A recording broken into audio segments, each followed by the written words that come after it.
I'm about to be raided in a little bit, and then we're going to say hello to the raiders, which are a little bit late. I do hate premiering, I gotta say. I love premiering at first because you could see the chat and all that. But recently, I don't like premiering. However, it's a really good way of making sure that YouTube announces people that I'm about to stream. So I have to resort to the cheap tricks. History channels are complaining recently because YouTube isn't promoting their videos. And it is a serious issue because the way the algorithm used to work was with click-through. Like a video that you guys would see in your recommended section. If you click through it, then the algorithm promoted it more. If you guys ignored it, then it promoted it less. But now most people have noticed that that doesn't work. Videos that have low click-through rates are being promoted. Videos with high click-through rates aren't being promoted. I have people saying, "Oh, V, I didn't know you were live streaming." And saying, "Well, you know, what can I do? What can I do?" So I have to do the premiering thing. Hopefully it's not too annoying for you guys. And I usually do the premiering thing when I have something interesting to talk about. I have made a couple of streams without premiering because if I don't have any interesting material during that particular day, I don't want to waste your time. So, welcome. Have I been raided yet? Ah, I have. Good. Awesome. All right. Let me just put the chat on my phone. So, Twitch is having TwitchCon. Did you guys know about that? Holy shit. And at TwitchCon, they want to keep people safe. You know, this is what I think about what I think of Twitch. I mean, zero freedom, zero liberty, 100% safety. And in order to do that, they're going to ask people to mask out and social distance, right? To protect the immunocompromised. And I'm thinking like, dude, if you're an immunocompromised person, if you're Mr. Bedecker, right? Maybe you should stay at home and avoid large gathering. How about that? No, like legit. Like, if you want safety and you're immunocompromised, maybe you should stay at home. And if you leave the house, you should only do so for essential activities and avoid crowded places. So how about that, Twitch? What do you think about my way of keeping people safe?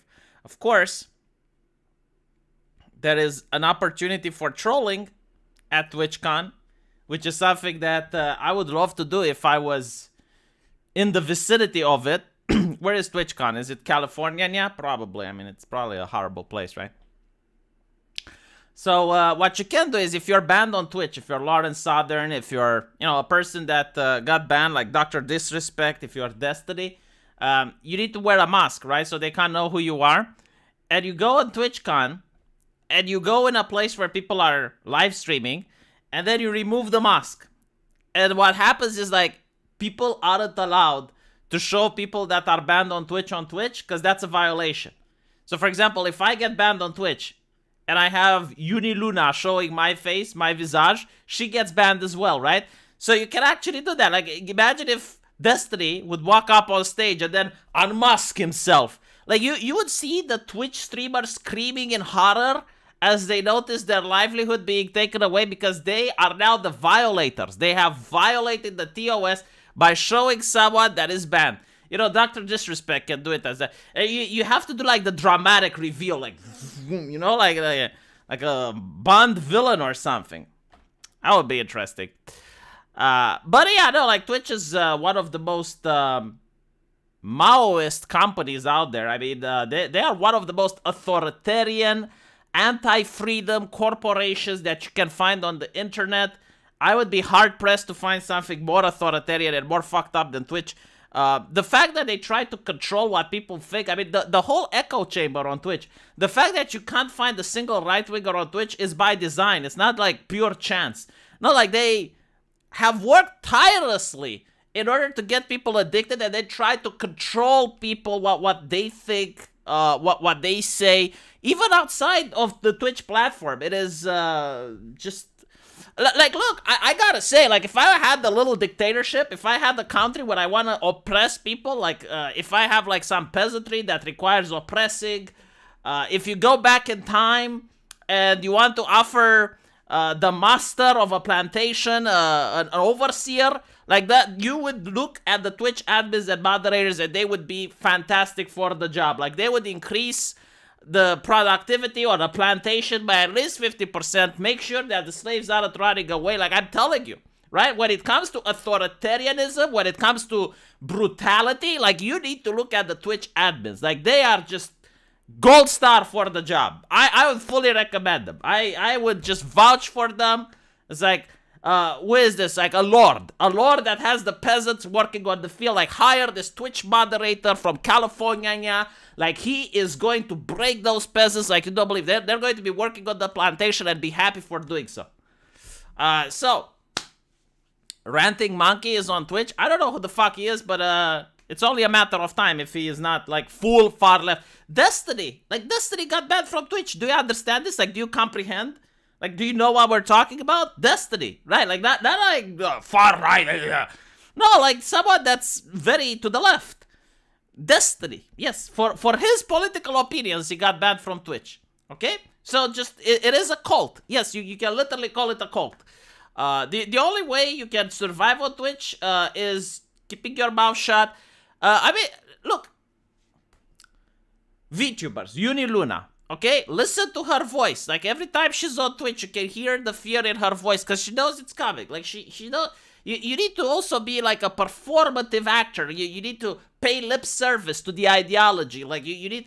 One of my favorite rules on Twitch, like, this is the best one, the number one rule, is you're not allowed to suggest that a woman who's streaming on Twitch is getting high views because she had relationship with one of the Twitch admins.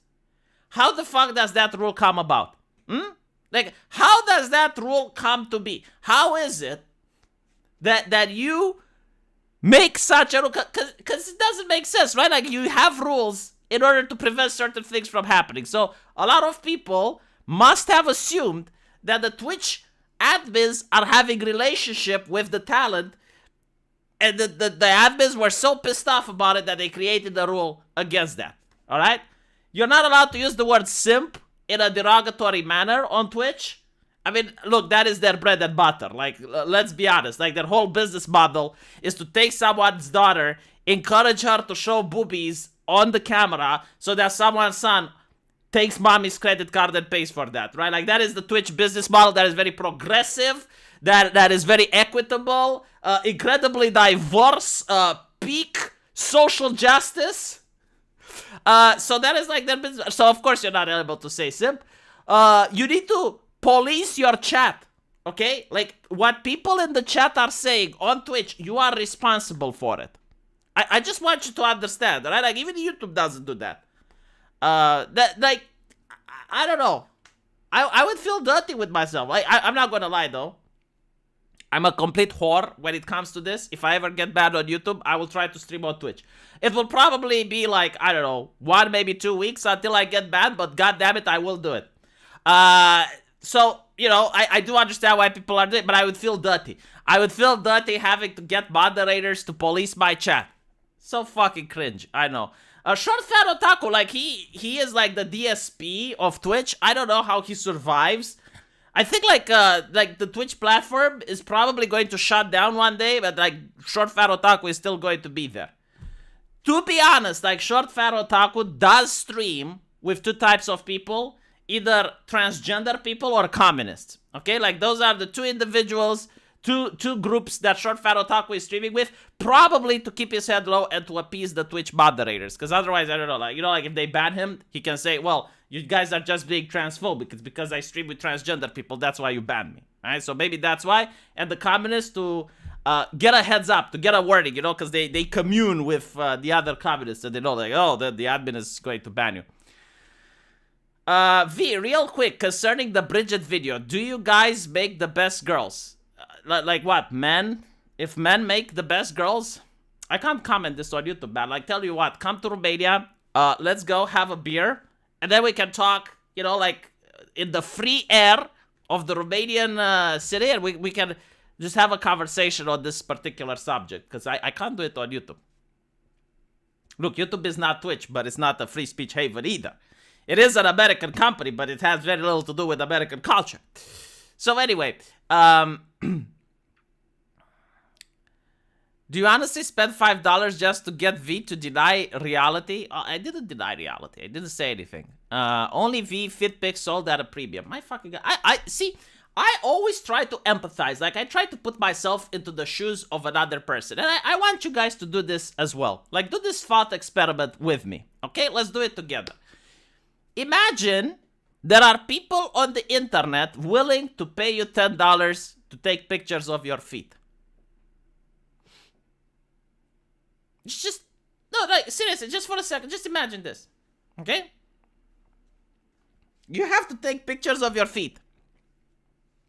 And there are people willing to pay $10. How do you feel?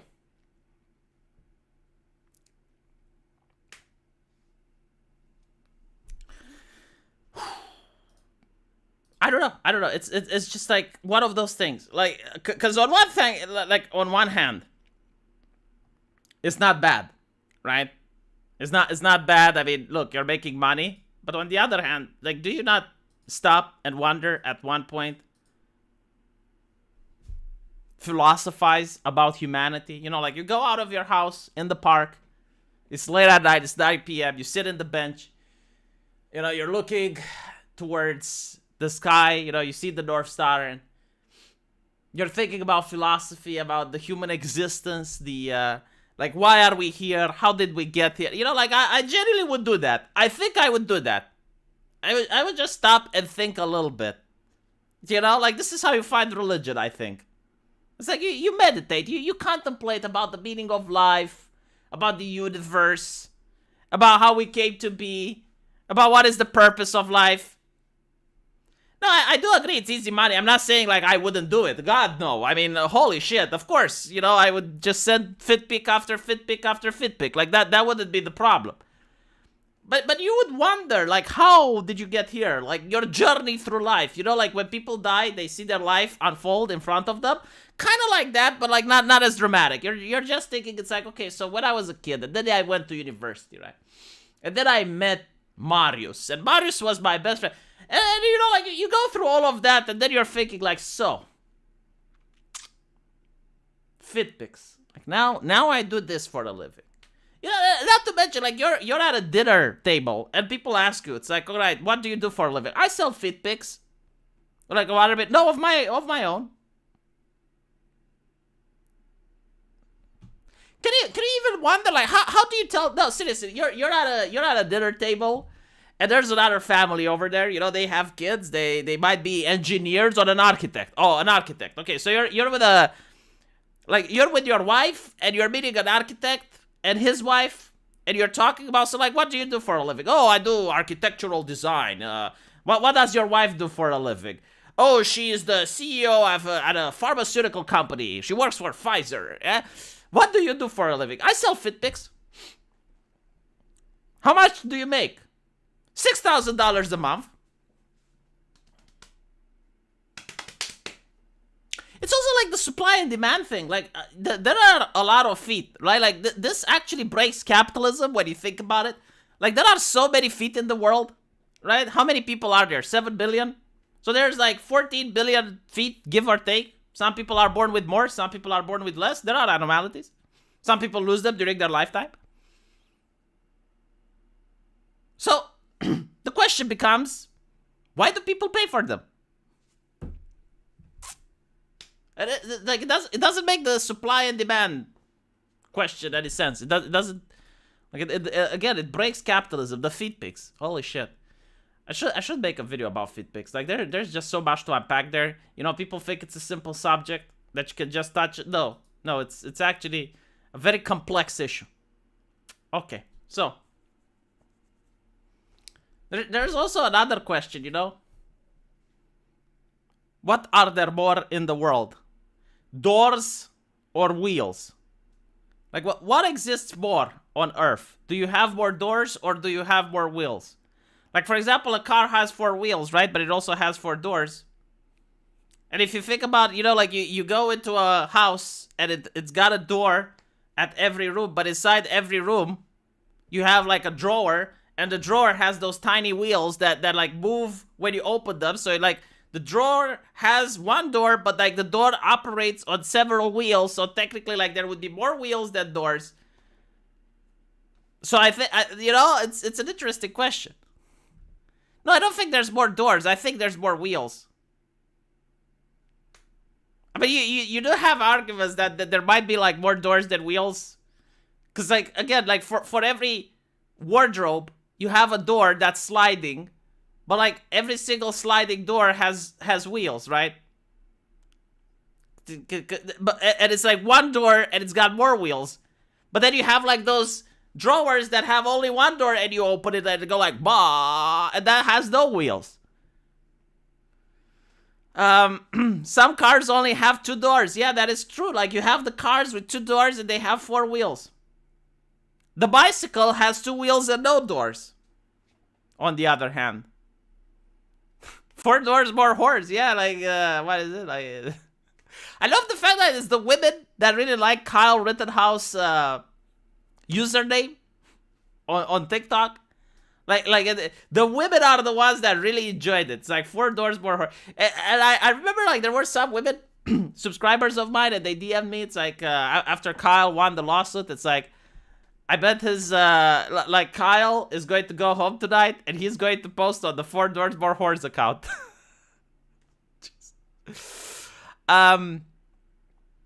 Is a revolving door a wheel or a door? No, I think like a revolving door is actually like for... My fucking God, like, can anyone explain to me, please, for the love of God, explain to me the purpose of the revolving door?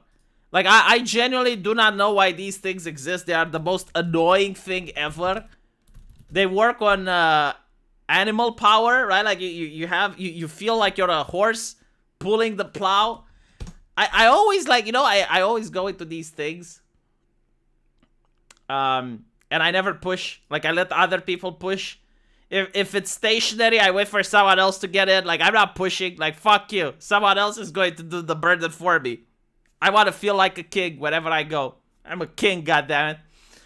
So what is the advantage of these things? What is the advantage? Like, instead of having this, just have an open space. The only reason that this thing exists would probably be so people can't run away with the goods. Like, it slows them down. An air pressure thing, it's like, okay, but then you can just have one of those doors that close all the time. I seen these things in massive fucking buildings, okay? Like big ass massive buildings. I don't think it's to keep the air in. It's not an airlock, yes. Saves energy on heating and cooling. You know what? That is actually okay, fine. You know, no, that is a good argument. But I'll tell you something else, okay? If you're Einstein here, and you think that this is the reason, I should go to my mall. And I will show you that the reason it's funny is because you have the revolving doors and literally next to it you have normal doors. Alright, okay. I think I got... No, hold on. No, here we go, right. So you say, oh, well, it's to keep the air in. Okay, you know, fine. Look at this.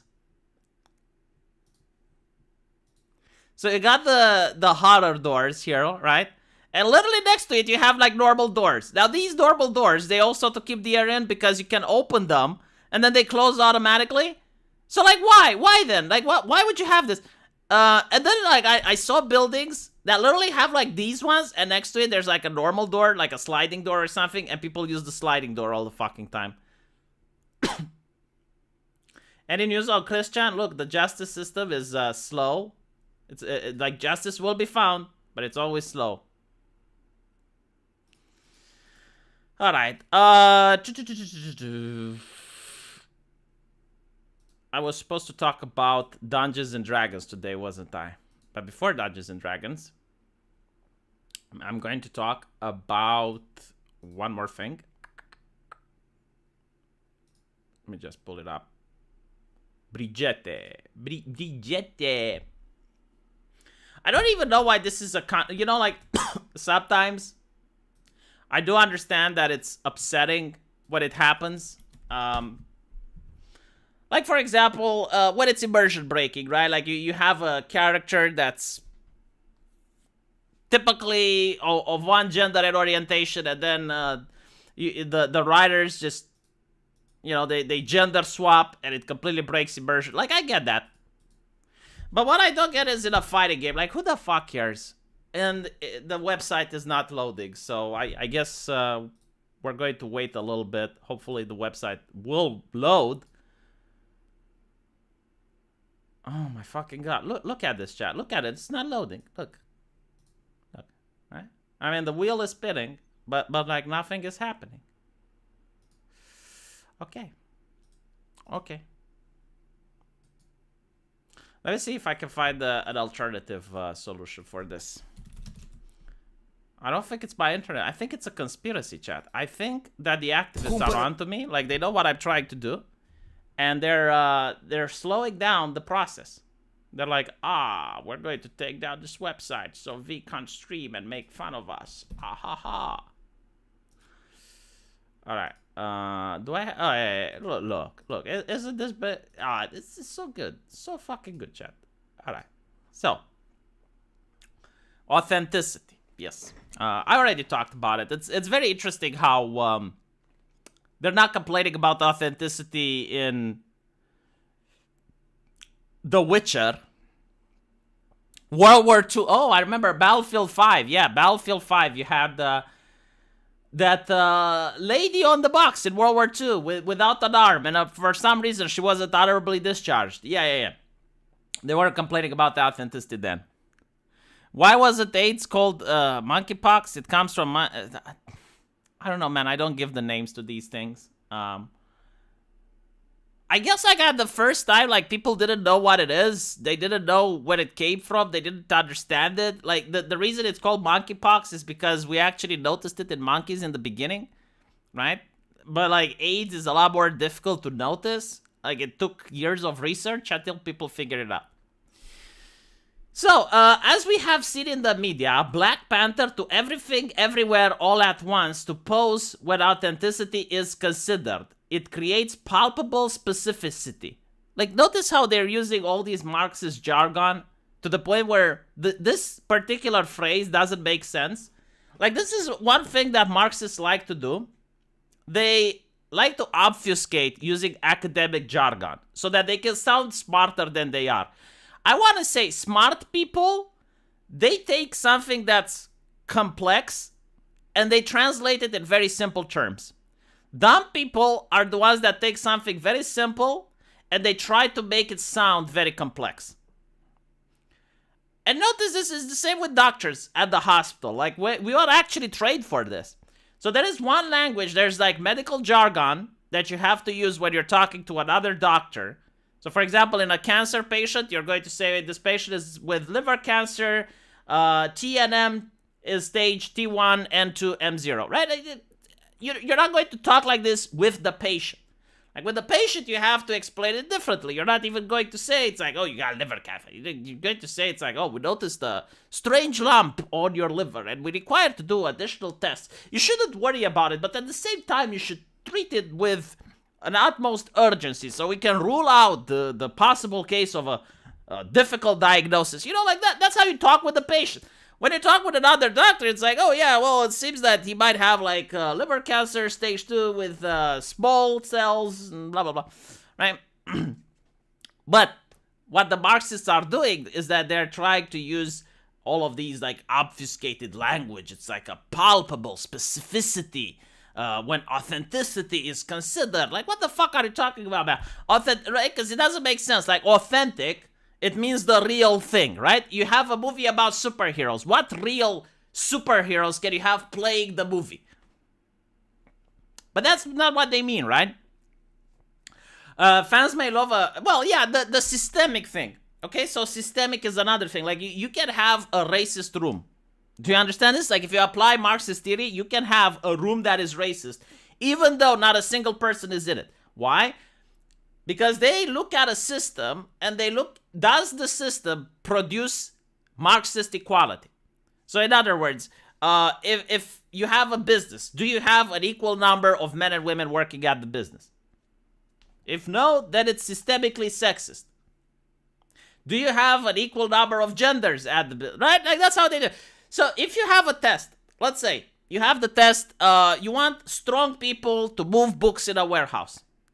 What is the test? Can you pick up a rock? Right? Like, it's an objective test. It's like, can the rock be picked up? Yes or no? If you can pick up the rock, then you have the required strength to work in the warehouse and pick up packages filled with books. So you do this test, and let's say that most people that show up are Asian, right? Because like most people that read about it, they're close by. Maybe it's an Asian neighborhood close by. So like most Asians come in. And out of those Asians, people try to pick up the rocks, overwhelmingly men, right? Okay, well now they will say that your work environment is systemically racist and sexist. Because there aren't any black people in it, right? Like most people that applied were Asian. So even though you don't have like any person that's racist, you don't have any person that's sexist, is the system which caused the... But like they don't explain this to people, right? Like they use the code language so that another Marxist understands what you're talking about. But the company, right, it's under this accusation. It's like, what do you mean I'm racist? Oh, like, what do I need to do? Oh, hire an activist in a position of power, give him money, give him a livable wage, as they say, and then they'll fix the racismus and the sexismus. So, with authenticity is that they want the correct gender and the correct gender and race of the person to match with the voice actor, which is the most dumb shit ever. I mean, we know that Bart in The Simpsons is played by a woman, and she does an amazing job. In fact, in anime as well as cartoons, most little boys, they're played by women, voice actresses. Kratos is played by a black man. Like, the authenticity doesn't even fly when it comes to voice acting. Like, with voice acting, you can have a black man voicing a white character. It's not going to ruin immersion. You can have a white guy voicing an Asian guy. Like, again, it's not going to ruin immersion. But they complained about it. They ruined... they actually did break immersion with Shadow Warrior. Like, Shadow Warrior is a first-person shooter. It's got 3 parts. Part 1 and 2 was voiced by one voice actor, which, in my opinion, did a fantastic job at doing the main character. Part 3, they changed the voice actor because, like, it wasn't authentic, right? Because the character wasn't an Asian, and because of that, they actually had to hire an Asian guy. They delayed the game for a couple of months. Apparently, they had to redo all the voice lines. You can see that the actor, which did the voice acting, didn't put his soul into it. He was probably rushed because he had a deadline. Like, they completely fucked up that aspect of the game.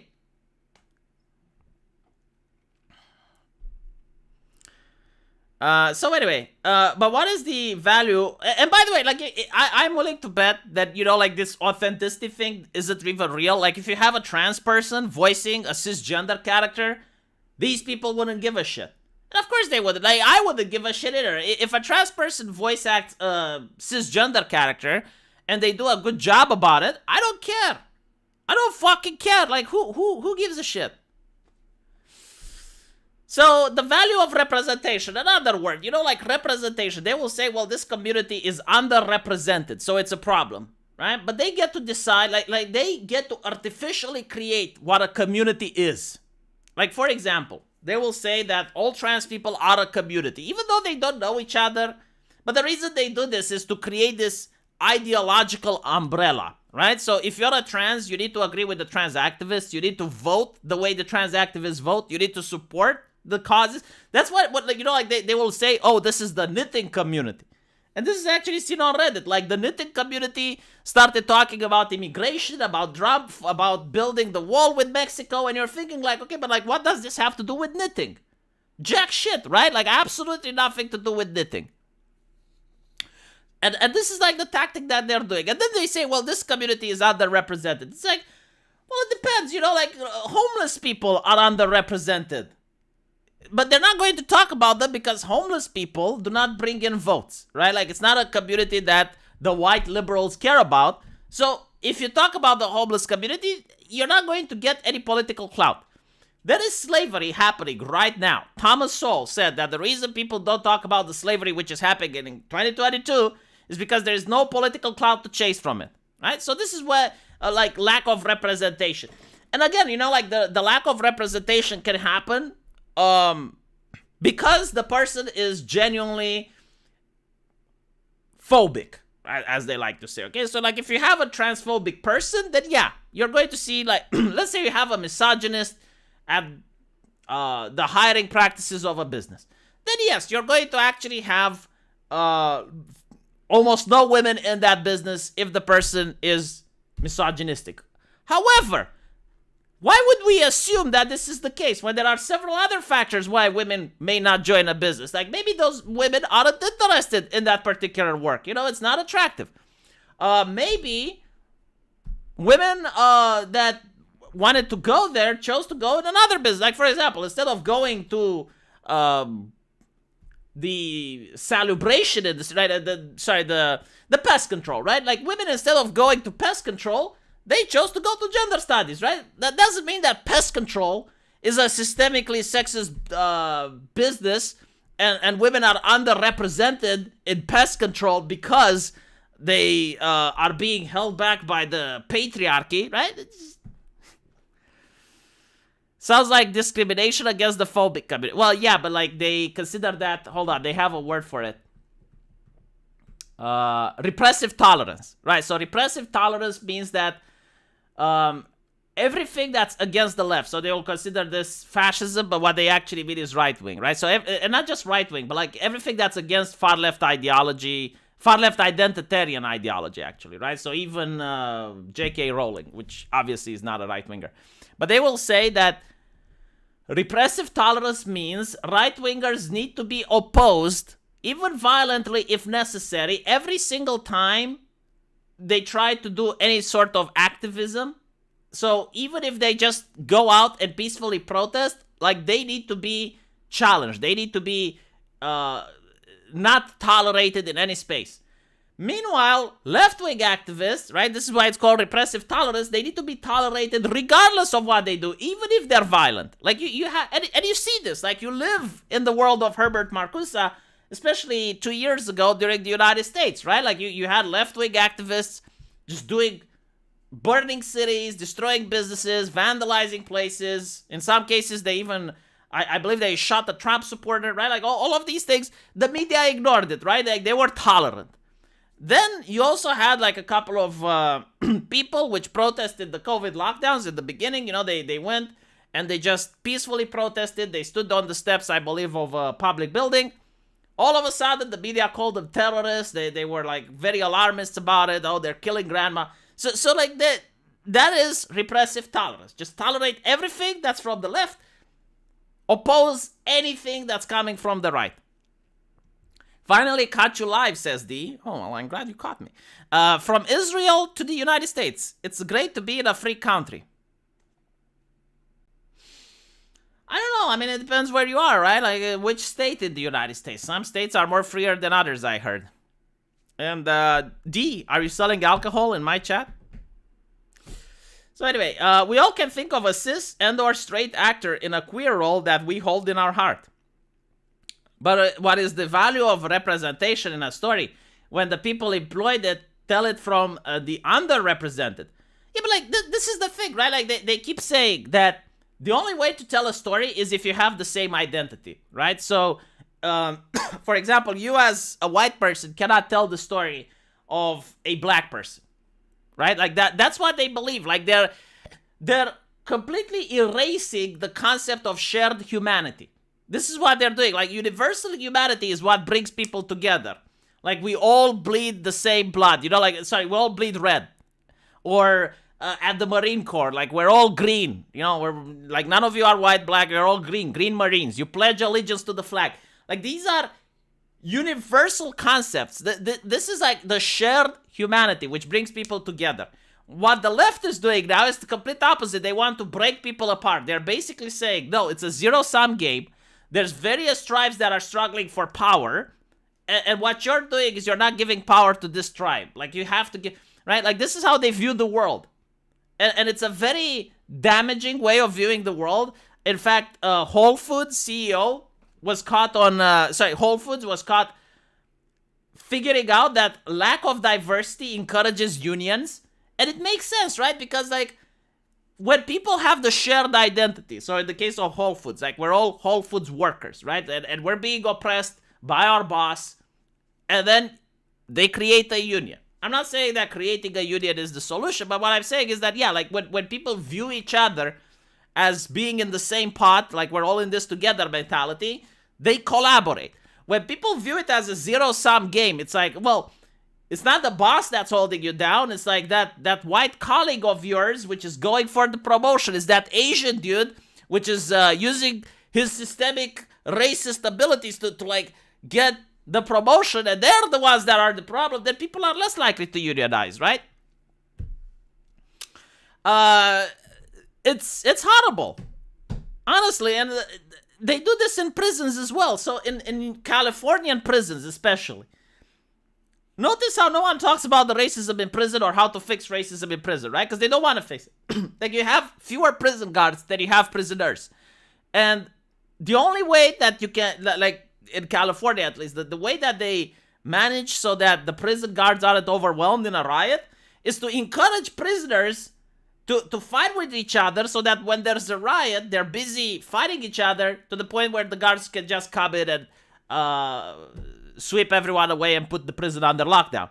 So that's why they encourage this type of mentality, which is divide and conquer. And this is exactly what the left is doing, right? Like, they're encouraging this concept of divide and conquer. Like, it's a zero-sum game at every institution, at every level. You have, like, various identities, and the only way you can tell the story of an identity is from that particular identity. And in this case, it's also just complete dumb as well, because it's a voice actor. Like, he's not telling a story. Like, he's not the writer. He's not the one being the story. Like, no, it's a voice actor which does the voice for a character, first and foremost. And secondly, it's a fighting game. No one cares about the story in a fighting game, especially not in Guilty Gear. Like, I'm willing to bet if you actually go to Guilty Gear players and you ask 90% of them about the story, they will probably not know. Like, you might have some lore fan that knows the esoteric things about Guilty Gear, but that's probably very rare. In a perfect world, we would all be able to portray whomever we wished in a testament to the universality of the human condition. See, like, that's what they say. Like, the world isn't perfect. We don't have the universality of the human condition. And therefore, we need to be racist. Like, this is exactly what the activists are saying, right? Like, they're saying, because, like, this is another concept that the left explains very difficultly. Like, they will say race is a social construct, right? So they don't believe that race has absolutely anything to do with reality.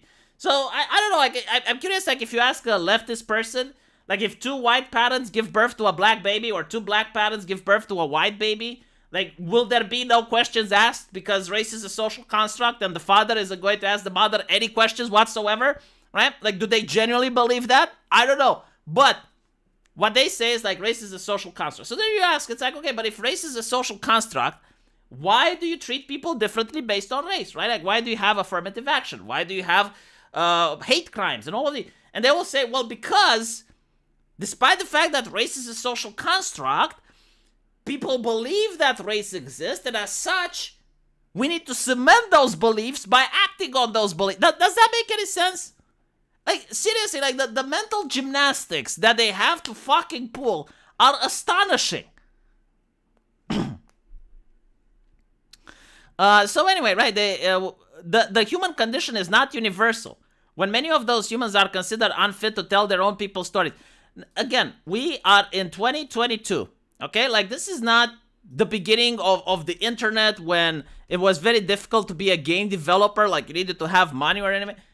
If you want to be a game developer, you can literally crowdfund your project.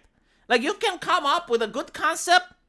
You can go on GoFundMe, like, they will promote minorities and other people more. Like, there is absolutely no fucking excuse. A corporation doesn't need to hire your ass in order to be a game developer nowadays. Anyone can do it. Thank you for the $2, Crafty Hugarok. I appreciate that. The story in Microsoft Flight Simulator. Does it even have a story? Like, oh my god, like that would be so interesting if it did. But I'm pretty sure if it did, you would have the activists complain and whine about it.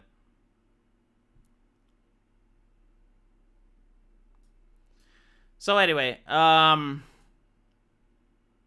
let's talk about Dungeons and Dragons now. And believe it or not, it's not going to be about diversity. It's actually a thing which I care about because I really like role playing. I really enjoy Dungeons and Dragons, and I do think that the company has been very disappointing lately. They were very careful about removing aspects from certain races in order to fight racism online. I mean, they wanted to change the fact that orcs are violent because according to them, it makes the creator think of African Americans. I don't fucking know why, chat. Orcs, from my understanding in Dungeons and Dragons, they were actually referred to the Vikings initially, right? Because if you're a person living in the British Isles and you see soldiers coming in and burning villages and stuff, and you don't really understand why it's happening, you don't have an iPhone in order to look up on the Norse people. You're like, no, the Vikings are coming. Holy shit. What are we going to do? You know, it's kind of like a calamity. No, seriously, like picture yourself in the British Isle, right? Like you're a farmer or something, right? And then these ships are coming. And like you can't make sense of it. You don't know even why it's happening. Like, who the fuck are these people? Why are they coming? They don't speak your language. Like back then, like translation between languages was probably next to impossible. They don't even follow your own faith. Like they believe in different gods and stuff. And they're coming, they're burning villages, they're killing your relatives and your friends, and you're like, why the fuck is this happening, right? Like, it's a traumatic event. Right? Like, it's one thing when two lords are fighting and you understand the politics of the land. It's like, oh, well, this lord has a claim to the throne and this one doesn't, and like that's why they're fighting. But like, picture yourself as a medieval peasant, right? And all of a sudden, like, these people are coming and I'm pretty sure the left would call them white, but in reality, they do look different than you. Like, they're wearing different costumes and uniforms, and they have different traditions and stuff, and like what do they want? Why are they doing this? Right? So that is like the trauma, like the left likes to call it the generational trauma, which is translated into Dungeons and Dragons when they created various races. Thanks for streaming, homie. Love your content. Why, thank you, Todd Sullivan. I really appreciate that. If no one cares about GG lore, that they should. So my point, okay, like my point is that they focus on the lore, and they didn't focus on the gameplay mechanics. Like there's, from my understanding, in the latest 5.5 edition, there are so many broken gameplay mechanics that it makes the game very unfun. At least this is what the people who played the latest 5.5 told me. Sorry, not the 5. Is it 5.5 or was it like the Cauldron? I think it was like something called. I think maybe not an expansion pack. But the last thing that came out, okay, I don't know if it's 5.5. I think it's called Someone's Cauldron. That might be the problem. So anyway, is there anything more divisive in the Dungeons and Dragons community than the launch of a new rule set? Yes, the progressive decisions of the people that make the game. Years after the 2014 launch of 5th edition, the most popular version of the game to date, we still can't move on from what earlier editions did better.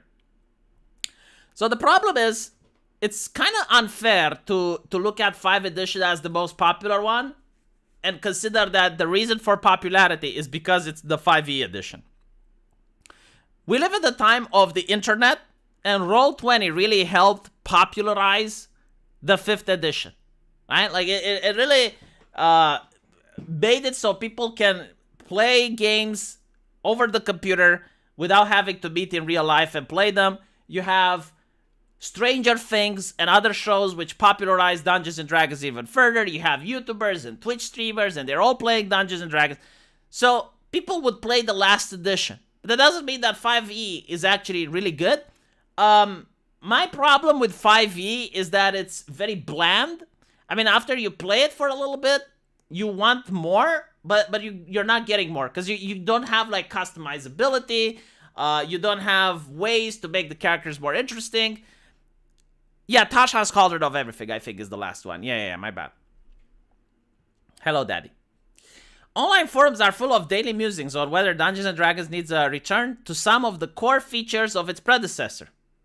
More at-will abilities for martial classes and shorter short rests. Yeah, so one of the problems is that there is so few talents that you can get. Like, there's just very little customizability. I guess it's made very simple for people who want to get into Dungeons & Dragons, but if you want to have more than that, you're not going to get more. If you want more than that, you need to just get with other tabletop games. So it's good for like new players, but it's very bad for people that want everything more. And as a game master, like if you want to create a horror story or a horror campaign, you know, like create some drama, it's very difficult because the players are so fucking overpowered. Like, just a short rest, boom. Like, they're full up to health. Damage just goes away. So, it creates, like, this very easy to do with world. You know, it doesn't create difficult encounters and difficult scenarios. Why can you not relate, Cyprian? Why can't you relate? Why do you think 5th edition is better than 3rd edition, for example? I mean, do you honestly think it has more customizability for a character in 5th edition compared to 3? Or with Pathfinder? Do you think like it has more options? Let's put it like that. They're looking at them as upgrade numbers. So anyway, it's hard to argue that the sheer dominance of 5e, the current iteration, 5th edition, is what pulled the game ahead of its competition. Pathfinder, which enjoyed the lead during the days of 4th edition. Yeah, I played Pathfinder 1e or 2e, and I think it was good. Again, like, Dungeons & Dragons, the 5th edition, isn't that bad if you're a new player, but once you want more, you're not going to get more.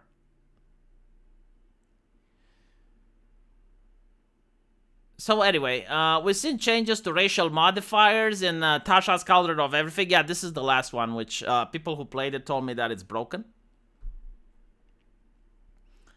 I homebrew a lot of 3.5 into 5th edition. I mean, at the end of the day, of course you can homebrew whatever, but like, the main reason you're spending money for the game is that you want the company to make a good game. Like, they're not paying you to homebrew shit, you know? I love you too. I'm not going to say your name because it's cringe. Get another name. So, Tasha's customized lineage feature allow you to build up a player race from scratch, picking languages, proficiencies, blah, blah, blah. Some are morning changes to the classic formula, but essentially make character creation more forgiving. Yeah, but like, again, you know, when they say it makes character creation more forgiving, what it really wants to say is that character creation doesn't really matter. Like, your decisions are less impactful, is what they say. It's likely that these changes will be codified in the new primary source books, stressing narrative freedom and flavor over needlessly player restrictions. But like, all these needlessly player restrictions are like the things which differentiate good decisions from bad decisions, right? Like, these are... The developers are now catering for people which do not want to live with bad consequences of their own actions, right? Like, the type of people that don't want to take the game seriously, the type of people that are casuals, no problem, you know, catering to these people. But, like, if you legitimately want to have... Like, if you want to treat Dungeons & Dragons as a hobby, and you want to invest time with it, like, the reason people invest time in a hobby, any hobby, like, let's say knitting, okay? Like, there's two ways you can knit. You can either knit for fun, and you can have, like, a little sock that you make, right? And you can say, well, I'm knitting as a hobby, you know, like, knitting is fun, and you knit a sock. But, that's it. That's the only thing you know how to knit. It's a little sock, okay? Fine, you know, like, there are those people. That's fine. But then there's people that want to knit something else. Like, they want to knit a sweater. They want to knit a pair of pants. They want to knit something more, something more elaborate. So they're going to spend time, and they're going to want that the time they spent on learning how to knit, on exercising how to knit, is going to translate into something that they made better. Right? Like, they want, at the end of the day, to make that sweater and show to the guy that can knit the sock. It's like, look, if you invest more time, you can do a sweater like I did, right? But they don't want this mentality. Like, they want the mentality to make knitting, like they want to nerf knitting, if that makes any sense, right? So everyone can like have the sock, and that is the peak knitting achievement, right? Like, they want it so that with their tools, you will never be able to knit the sweater. You will never be able to knit anything else but a sock. Like, everyone that does knitting should only be able to knit a sock as to not make the other people uncomfortable, right? So that you can't shame the people that don't want to invest time, the people that don't want knitting as a hobby. You don't want to shame them by making something more elaborate than they can make.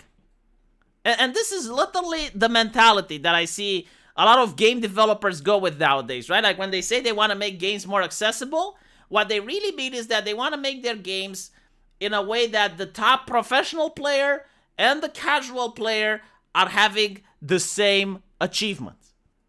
Like, there is basically no reason in min-maxing, there is no reason in studying skills, there is no reason in learning character creation. They want everyone to basically be at the same level. A person that plays the game the first time and just comes up with a character should be just as good as a person who min-maxes.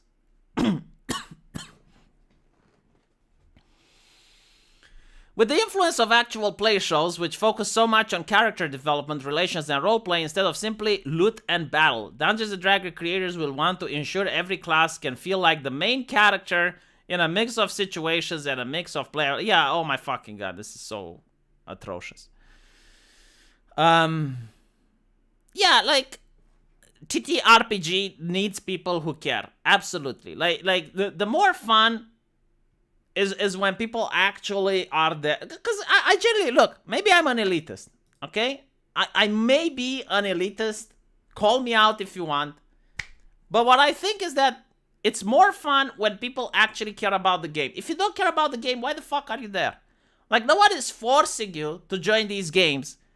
But, like, if I play chess, I would rather play chess with another person who's trying to win than to play with a pigeon that just sits all over the board and calls that fun. Because, like, same with World of Warcraft. Like, there were two players, there were the players that were like, and they were just, like, oh, it's so fun.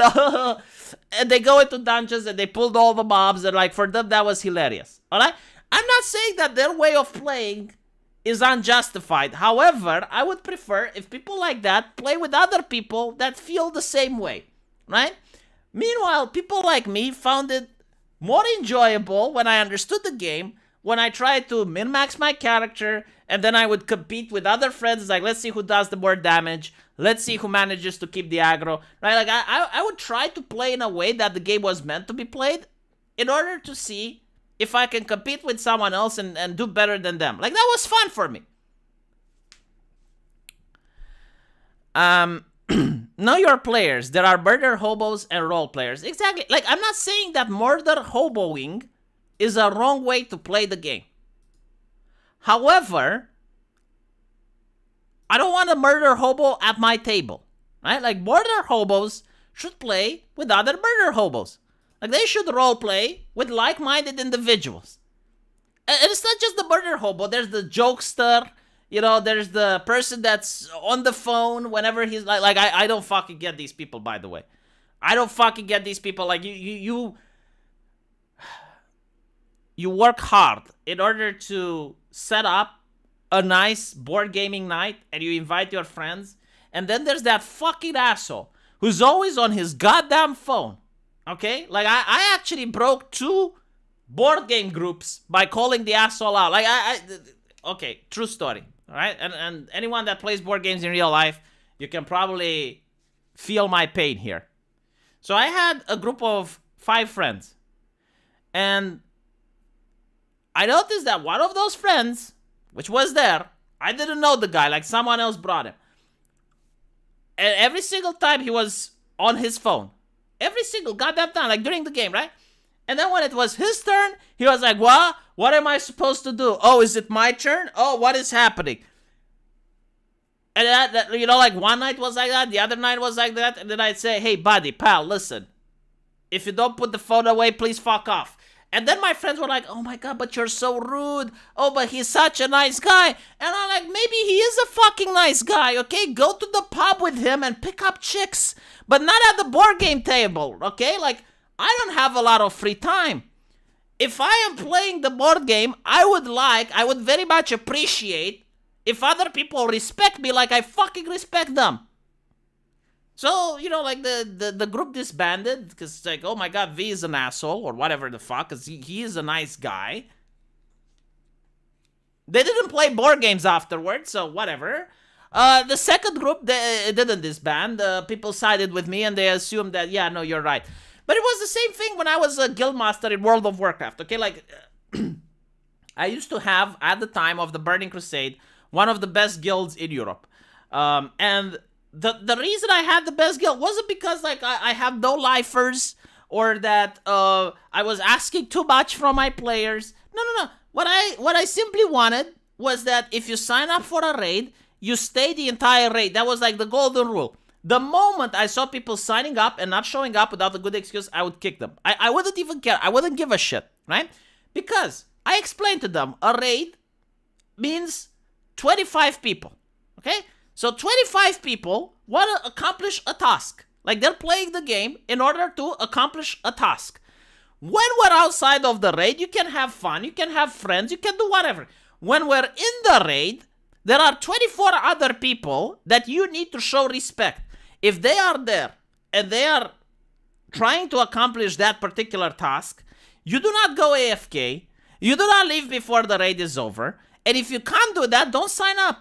Like, I'm not upset if you don't sign up for raids, but like, if you signed up, you made a commitment. And the commitment is that you're going to play with other human beings who also have lives, who also have tasks to accomplish besides gaming, but now they're relaxing, okay? And their relaxation means that they're going to partake in this activity, which requires everyone to pay the fuck attention. When we're raiding, you're on Ventrilo, you speak with other people when spoken to, you follow, like, you come prepared with consumables and your gear repaired, because otherwise we're going to have a problem. Now, if you can't make the encounter, you know, like, you're not paying attention, you're standing out the void zones, blah, blah, blah, okay, fine, I'll help you, alright? Like, I'll do my best to help you understand the game, understand what you're doing wrong. I won't be upset if you can't, okay? Like, maybe that's your limit. Maybe you're a person that has mental disabilities and is unable to do the correct way. With enough time, I'm sure you're going to get it, alright? Like, with enough time and practice, you will be made to get through every single encounter in World of Warcraft. But all I ask from you is to respect the other people, and I guarantee to you the other people will respect you. I have kicked, I think, like 5 or 6 people from the guild until everyone else got the message. And then my guild was so good, we actually cleared the entire Burning Crusade. Back in a time where the game was actually difficult. You didn't have, like, mods, you didn't have so many websites which told you how to beat the boss. You didn't have, like, many encounters were overtuned. I mean, especially Muru from Sunwell, that was overtuned. So that's pretty much how I used to do it. Yeah, it was like, respect the pronouns, respect my raid time, basically. Oh, did Mentat rejoin? No, I saw a YouTube sign. I thought that Mentat rejoined.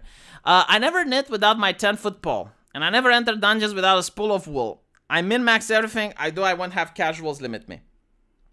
It's not even about min-maxing, right? Like, I don't have a problem. There are people who min-max. There are people who create a character for role-playing purposes. That's fine. My problem is when the developers are considering that the game should be made in such a way that it lacks any sort of depth or complexity. Some of the best games were Blizzard games because they were easy to learn and difficult to master. So everyone can play Warcraft 3. It's not that hard.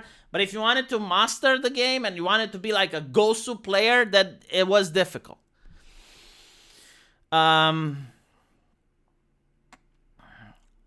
The bullet in school becomes the tyrant raid leader. I don't think I was a tyrant, right? Because, like, that's the thing. Like, when I was raiding, I wasn't screaming at people for not doing their job or stuff. No. The only thing that you could piss me off with is if you came to my raid, you weren't in voice chat. So when I told you to do something, you didn't know because like you weren't in voice chat. Or if you came to my raid and then went AFK. Okay? Like that was a guild kick. I wouldn't even give a shit. There was another person, a Swede.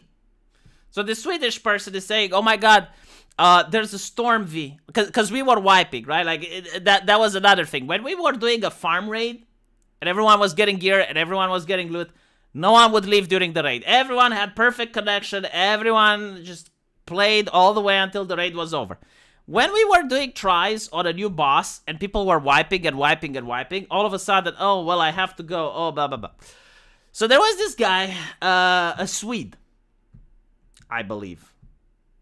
Was he Swedish? I think it was, yes, Swedish.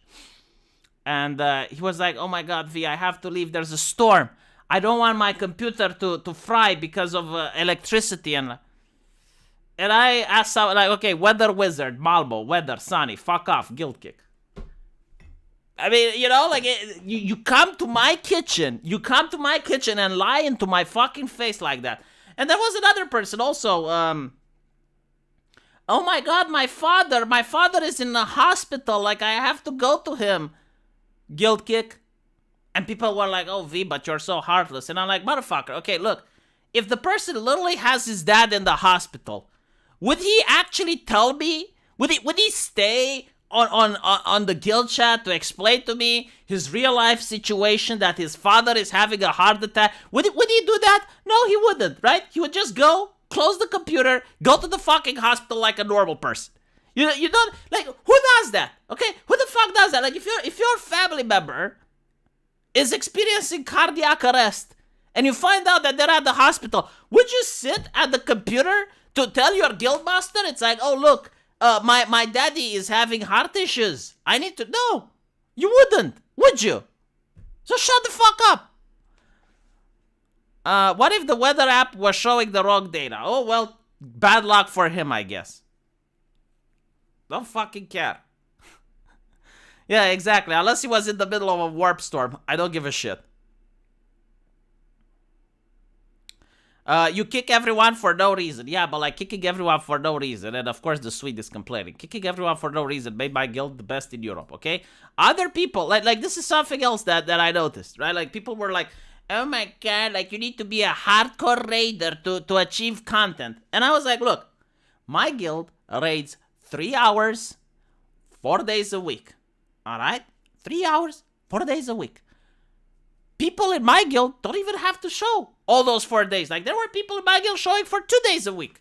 So 2 days a week, 3 hours, we cleared all the content. There were other casual guilds raiding 6 hours per day. I don't know what the fuck they were doing. Okay, like don't ask me, but they were on my server 6 hours a day. What the fuck are you doing for 6 hours in a raid? Like, are you loco? Like, 6 hours, 7 days a week. And I'm like, okay, so you are saying that we are hardcore and like we are the no-lifers, right? Because that was like, it was an insult to be a no-lifer. So we are the no-lifers because we raid so much, which is like 3 hours. And some people were 2 days a week, like 3 hours, 2 days a week. We are the no-lifers. And those fuckers that were like the casuals, you know, the ones with a life, they were all the time in the fucking raids. Like, it used to be a meme at that point. Like, I knew a guy, he was living there. Like, I even made, like, you must be the homeless guy that found the dungeon as your place to live. You'd be an excellent mob boss. I don't know. I don't think I would. Yeah, 6 hours a day of wiping. Like, that was another thing, right? Like, if you notice that, like, there's no progress being made and, like, the boss is still at 70%, you call it. It's like, okay, you know, like, there's no reason to keep forcing people in an encounter. Now, there were, like, the 10-man 3 drakes thing, and that was, like, other people that I knew, and they, you know, like, they enjoyed wiping, because there were people who enjoyed wiping. I actually enjoyed wiping, by the way. Like, I enjoyed facing a challenge and seeing how the boss keeps getting, like, with lower and lower percentage. And even if it was a wipe, I could say, oh, look, I did more damage. I perfected my rotation, right? It was fun. I hated farming, though. Like, farming was bad. But anyway, right? So there were other people like me who enjoyed wiping. And with those people, I would go on, like, 10 men. And I might spend, like, a Sunday evening, like, 4 or 5 hours on a boss that was difficult. Like that, but that's the different thing, you know? But when you're with 25 people and you know that some of them don't like wiping, there's no point in, like, staying more than required. I sound like a good guild leader. I don't know. I mean, I try to. The thing is, like, I put a lot of emphasis on meritocracy as well. One of the things that you noticed about being a guild leader was drama, right? So everyone was like, oh, Janji, like, this guy was mean to me. And I hated that, you know? Because, like, I'm playing the game in order to finish the game. Like, that was how I viewed it. It's like, if you finish the raid, you finish the game.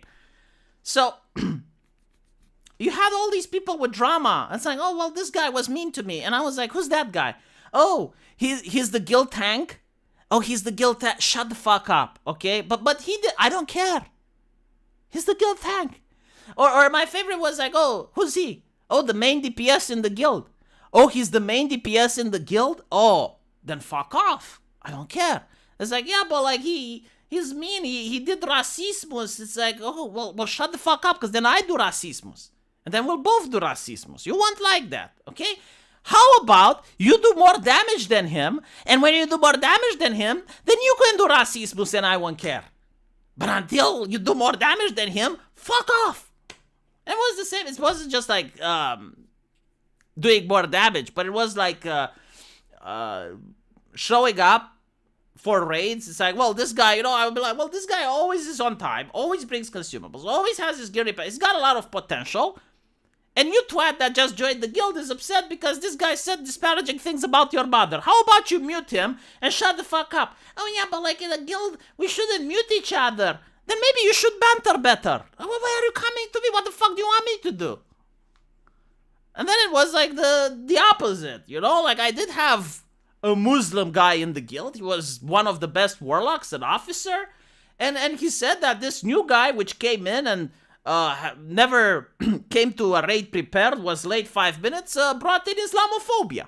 And I'm like, oh, well, Islamophobia is unacceptable in my guild. I need to ban him, inshallah. I mean, but again, like, it wasn't about protected classes or anything. It was like, no, this guy is the top DPS. He's like one of the best warlocks. Shows online, is recruiting people, is making the other warlocks good. He's a valuable member of the guild. I'm going to side with him, whether he's right or not. Have you considered therapy? No. Apparently, therapists are the ones that make guild leaders suck. You know, like other guild leaders that consider therapy weren't the best guild in Europe. I'm telling you this, you know, maybe I was a little bit local, but if you join my guild, you actually got respect on my server. Heard once that if soldiers are super nice, it means they really disrespect you. Probably. The warlock chic must be protected. Well, yeah, I mean, it's not that... At the end of the day, I was always wondering, it's like, who contributes, right? Like that was like why do I have a guild? That was my question. Why the fuck do I have a guild? To make friends? No. Okay, like, people can make friends outside of the game. People can still make friends in the game and not being in the same guild. You can make an alt to have friends. No, like, the purpose of a guild is to raid. That was the purpose of my guild. Like, other guilds had the purpose to PvP. My purpose was to experience endgame content. And in order to experience endgame content, I judge people based on their contributions. The most important contribution was to be on time and be punctual, right? Like, everything else can be fixed. I can't fix your schedule. So, whenever there was drama, it's like, what is drama? Like, another thing that I didn't understand. What the fuck is drama? I never did drama. I never had a problem with people. So, if you have drama, then I would side with the person that contributes more. Every single time, regardless of drama. I don't care what is it. Like, regardless how bad, regardless what, I don't care. A guild is to make profits for its members. Exactly. And in order to guarantee those profits, I would put value on the people that contribute more. I like the thing. It's like a guild is to make profits for its members. Perfect. Absolutely. And the people in my guild had profits. I don't play. No, like they completely ruined the game. The thing was, like, it was fine in the Burning Crusade because there was like another ladder to climb. You know, like you start from Katazan, and then, you know, like, look, when I finish Katazan, I'm going to go to Serpent Shrine Cavern, and when you finish Serpent Shrine Cavern, you go to Tempest Keep, and then you go to Mine Hyjal, and then you go to Black Temple, and then you go to Sunwell, right? So it was like all this. Like, there's another step. There's always, like, that other thing that you're looking out for. And then you go into Ogrimmar, or you go into Stormwind, and you see, you know, like, the neckbeard, as they like to say. They have, like, all this wonderful armor and this wonderful gear, and everyone is looking, and you're like, I want to be like that guy. You know, I want to have his stuff. So that motivated you, right? But then, as Wrath of the Lich King comes out, and every other expansion, it turns from, like, a game where you're like leveling up and you're trying to reach the top, it turns into kind of like a TV show with different seasons, right? So now everyone is doing Naxxramas. Everyone in the server is doing Naxxramas. And after Naxxramas is over, they release a new patch with Ulduar. Now there's like welfare gear, as people would call it, like welfare items that you can get just by doing 5-man. And now, like, everyone that did Naxxramas did it for no reason, because, like, everyone can just do 5-man dungeons and just get equally similar gear. And now everyone is doing Ulduar. And I was like, oh, well, then where's the competition then? What's the point? It completely... And a lot of people would leave the guild, because, like, what would happen is that they introduced hard modes, right? So you were supposed to do, like, Ulduar easy mode, and then you were supposed to do Ulduar hard mode. But there were a lot of people that just played it to see the content. So, like, people just wanted to see, okay, like, what is the end boss of Ulduar? What is the story of Ulduar? So that's why people played. And once they finished normal mode, they had no reason to play hard mode anymore. So what happened is, like, the main tank, let's say, you know, he finishes easy mode with the guild, and then he says, yeah, I'm not feeling it. I'm going to take a break. I'm taking a break from World of Warcraft. I'm not renewing my subscriptions for the next 4 months until the next dungeon comes out. So now you as a guild, you're left without a tank, and you can't do hard modes, right? And then more people get bored, more people cancel their subscriptions, and it's like, fucking hell, right? A lot of guilds disbanded because of that. And then there was also the thing where if you had like a high-end guild, like you'll notice that the more proficient a player is, like the better they are at playing the game, the more arrogant they are. Like dealing with some of the best players on not just your server but on your continent was very difficult because like they had a lot of arrogance, they had a lot of attitude. Like the moment someone spoke something bad to them, they would get upset. Now in the Burning Crusade, when I was doing Sunwell, there were 2 other guilds on my server doing Sunwell. So if you wanted to leave my guild, you either needed the other 2 guilds to take you in, or your alternative was to go down to another guild that was doing Black Temple, and you had to wipe again on all the things that you didn't wipe in before, right? So a lot of people just stayed in the guild, and they put the petty drama aside. They were like, oh, well, you know, like, they're just, like, what am I going to do if I live? In the Burning Crusade, that wasn't, in the Wrath of the Lich King, that wasn't the case anymore, because everyone was doing Ulduar, right? So, like, the moment you had someone have a spat in my guild, then they would just leave, and they can join, like, any other guild on the server that was doing the same content. No HR department for my guild. No, fuck, why would I have that? MMO started declining at the first expansion. I think World of Warcraft actually became better in the Burning Crusade. And it never went up from that. Like, a lot of people like Wrath of the Lich King, but I think they only liked it because they didn't play Burning Crusade.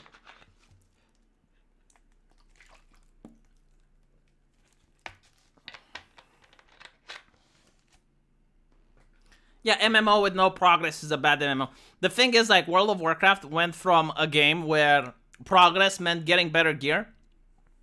It went into a game where progress just meant getting mounts and getting like various gear designs, but it was kind of like one of those collectible games, right? So yeah, it literally became getting mounts and pets. Like it became a collectible game, where like, oh, you wanted to show up, you show a mount that you have, and that mount just looks slightly worse than the people who would actually purchase a mount. And I spoke with the developers that actually made World of Warcraft, and what they said is that they started having families, and they wanted to enjoy the game that they were making, so they casualized the game for the developers.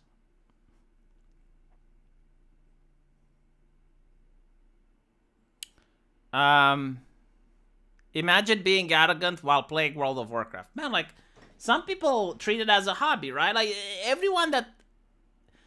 There are arrogant chess players. There are arrogant soccer players. Like, there's arrogance in anything. Like, within that hobby, you know, like, I'm pretty sure those people in real life were complete pushovers and very shy and whatever. But within World of Warcraft, like, when you are playing World of Warcraft, yeah...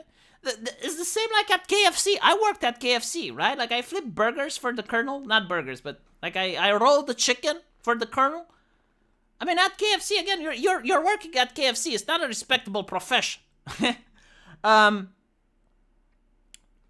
when at KFC, there were the people that worked there for a lot. They knew what they were doing. They were very efficient at doing, because you could fuck up the chicken. I'm not kidding. Like, there was a way, like, if you don't put the chicken through the flour, the exact steps that you're being shown, it can pop when you put it in the oil, and then it looks bad. You know, there's people that don't know how to clean the oil machine properly. There's a lot of tasks that you need to do, right?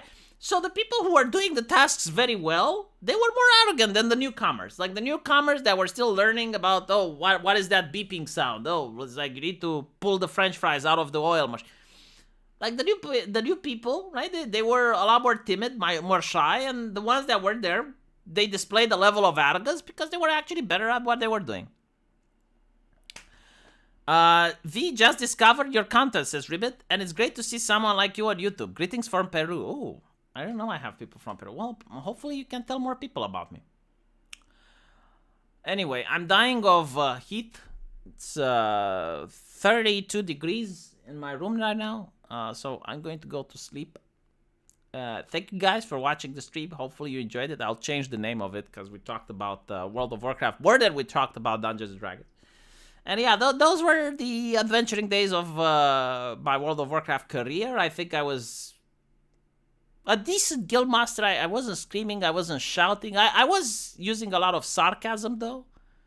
A lot of disparaging comments. Never got banned from the forums, though. Never got banned from the forums, but I was very toxic on the forums. I knew how to put that exact level of toxicity. So yeah, hopefully you guys had a good time, and I'll see you next stream.